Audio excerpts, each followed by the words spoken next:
সাংবাদিকবৃন্দ, আসসালামু আলাইকুম। আপনারা অবগত আছেন যে গত 4 জুন 2025 তারিখে মাননীয় প্রধান উপদেষ্টা বরাবরে অত্র কমিশনের দ্বিতীয় অন্তর্বর্তীকালীন প্রতিবেদন হস্তান্তর করা হয়েছে। প্রতিবেদনে আমরা তুলে ধরেছি যে বিগত কর্তৃত্ববাদী সরকারের আমলে বাংলাদেশে বিরোধী রাজনৈতিক শক্তি ও ভিন্ন মতাবলম্বীদের বিরুদ্ধে পদ্ধতিগত দমন নীতির অংশ হিসাবে গুমকে হাতিয়ার হিসাবে ব্যবহার করা হয়েছে। 5 আগস্ট 2024 রাজনৈতিক পট পরিবর্তনের পরেও বহু অপরাধী ও তাদের শুভাকাঙ্ক্ষীরা রাষ্ট্রীয় ক্ষমতার কেন্দ্রে তাদের অবস্থানে থাকায় অনেক জোরালো প্রমাণ ও নিদর্শন ধ্বংস, অনেক ক্ষেত্রে প্রাতিষ্ঠানিক অসহযোগিতা, সাক্ষীদের ভয়ভীতি প্রদর্শন সহ নানারকম ভীতিকর ও আতঙ্কজনক পরিবেশ সৃষ্টি হয়েছে। তবুও বহু ভুক্তভোগী জীবনের ঝুঁকি নিয়ে তাদের অভিযোগ ও অভিজ্ঞতা জানিয়েছেন। দেশীয় জীবন অবাক না করলে কে করবে? 28% মিল্ক ফ্যাটের অবাক করার সাথে ফ্রেশ মিল্ক পাউডার। জীবন অবাক করুক প্রতিদিন। আন্তর্জাতিক গণমাধ্যমে বিস্তারিতভাবে সে কাহিনী তুলে ধরেছেন। গোপন আটক কেন্দ্রের অস্তিত্ব এখন আর অস্বীকার করার কোনো উপায় নেই। এমনকি মাননীয় প্রধান উপদেষ্টা কিছু আটক কেন্দ্র পরিদর্শন করেছেন এবং সেখানে ভুক্তভোগীদের বক্তব্য শুনেছেন, যা মিডিয়ার মাধ্যমে সারা বিশ্বের মানুষ দেখেছে। গণপ্রজাতন্ত্রী বাংলাদেশ সরকারের মন্ত্রিপরিষদ বিভাগ কর্তৃক জারিকৃত 15 সেপ্টেম্বর 2024 খ্রিস্টাব্দের প্রজ্ঞাপনমূলে গুম সংক্রান্ত কমিশন অফ ইনকোয়ারি গঠনের পর বলপূর্বক গুম হওয়া ব্যক্তিদের সন্ধান, তাদের শনাক্ত এবং কোন পরিস্থিতিতে গুম হয়েছিল তা নির্ধারণের জন্য কাজ শুরু করে গত 26 সেপ্টেম্বর 2024 তারিখে জিআইসি কথিত আয়নাগর নামীয় বন্দিশালার স্থাপনা পরিদর্শন করা হয় এবং ওই তারিখেই অনুসন্ধান সমাপ্ত না হওয়া পর্যন্ত উক্ত স্থাপনার কোনরূপ পরিবর্তন, পরিমার্জন, সংযোজন বা বিয়োজন না করার জন্য পত্র প্রদান করা হয়। অদ্যাবধি গুম হওয়া ব্যক্তিদের সন্ধানের জন্য সারা দেশে মোট 16টি গোপন বন্দিশালা পরিদর্শন করা হয়েছে। এছাড়াও বিভিন্ন সময়ে তথ্য প্রাপ্তির পরপরই তাৎক্ষণিকভাবেও অভিযান পরিচালনা করা হয়েছে।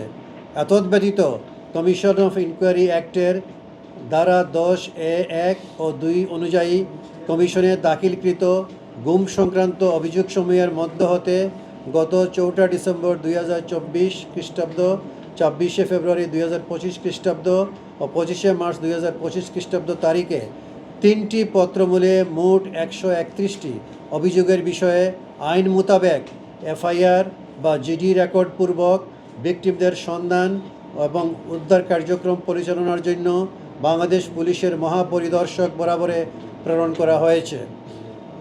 অত্র কমিশনে দাখিলকৃত অভিযোগসমূহ বিশ্লেষণে দেখা যায় যে গুমের শিকার ভিকটিমের সম্ভাব্য 4 পরিণতি হয়। 1, তাকে হত্যা করা হয়, বা 2, তাকে বিচারের আগেই মিডিয়ার সামনে উপস্থাপন করে সাধারণত জঙ্গি তকমা দিয়ে বাংলাদেশেই বিচারাধীন বা নতুন ফৌজদারি মামলায় গ্রেফতার দেখানো হয়, বা 3, তাকে সীমান্ত পাড়ি দিয়ে ভারতে পাঠিয়ে দিয়ে ভারতের আইন শৃঙ্খলা রক্ষাকারী বাহিনীর মাধ্যমে গ্রেফতারের ব্যবস্থা করা হয়, অথবা 4, ভাগ্য সুপ্রসন্ন হলে অল্প সংখ্যক ক্ষেত্রে মামলা না দিয়ে ছেড়ে দেওয়া হয়। অন্তর্বর্তীকালীন এই প্রতিবেদনে প্রায় 1850 অভিযোগ বিশ্লেষণের মধ্য থেকে 253 জন গুমের শিকার ব্যক্তির তথ্য উপস্থাপন করা হয়েছে, যাদের 3টি বৈশিষ্ট্য রয়েছে। 1, নিখোঁজ হওয়ার সময়ে তাদের নিকটাত্মীয়ের দায়ের করা সাধারণ ডায়েরি, ফৌজদারি মামলা, গুম থাকা অবস্থায় সংবাদ প্রতিবেদনের মতো সমসাময়িক প্রমাণ রয়েছে।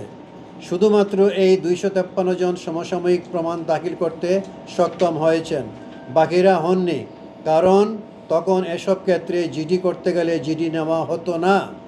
2, গুম অবস্থা থেকে ফেরতের সময় তাদের সন্ত্রাসবিরোধী মামলাসহ বিভিন্ন মামলায় গ্রেফতার দেখানো হয়, অর্থাৎ রাষ্ট্রীয় কোনো একটি সংস্থা স্বীকার করে নেয় যে ব্যক্তিটি তাদের হেফাজতে আছে।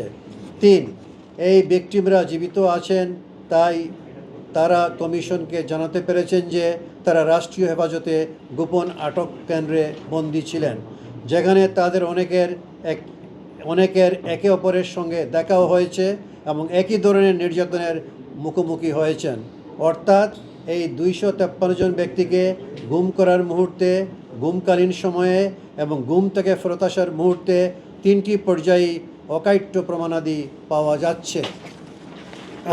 অতএব আমাদের কাছে 253 জন মানুষের একটি তথ্যভিত্তিক দলিল বা ডাটাবেজ আছে, যারা দেশের বিভিন্ন প্রান্ত থেকে এবং 1 দশকেরও বেশি সময় ধরে একে অপরের থেকে বিচ্ছিন্ন থেকেও অত্যন্ত সাদৃশ্যপূর্ণ অভিজ্ঞতার কথা বলেছেন। এমন ঘটনা কাকতালীয় হওয়া সম্ভব নয়। এমনকি হাতে গোনা কিছু অবাধ্য কর্মকর্তার বিচ্ছিন্ন অপরাধও হতে পারে না। এই অভিজ্ঞতার সাদৃশ্যতা একটি সাংগঠনিক ও পদ্ধতিগত কাঠামোর অস্তিত্ব নির্দেশ করে। এতে স্পষ্ট হয় যে বিগত সরকারের শাসনামলে গুম একটি সুশৃঙ্খল ও প্রাতিষ্ঠানিক রূপে জঙ্গিবাদ বিরোধী অভিযানের ছায়াতলে ইসলামী উগ্রবাদের হুমকিকে ব্যবহার করে রাজনৈতিক ক্ষমতা কেন্দ্রীভূত করা, আন্তর্জাতিক স্বীকৃতি অর্জন এবং শাসন দীর্ঘায়িত করার উদ্দেশ্যে পরিচালিত হয়েছে, যার ভিকটিম ছিল মেধাবী শিক্ষার্থী, রাজনৈতিক কর্মী, সাংবাদিক, ডাক্তার, ইঞ্জিনিয়ার সহ বিভিন্ন সরকারি বেসরকারি পেশাজীবী তথা সাধারণ জনগণ। এ প্রক্রিয়ায় তারা ফৌজদারি বিচার ব্যবস্থা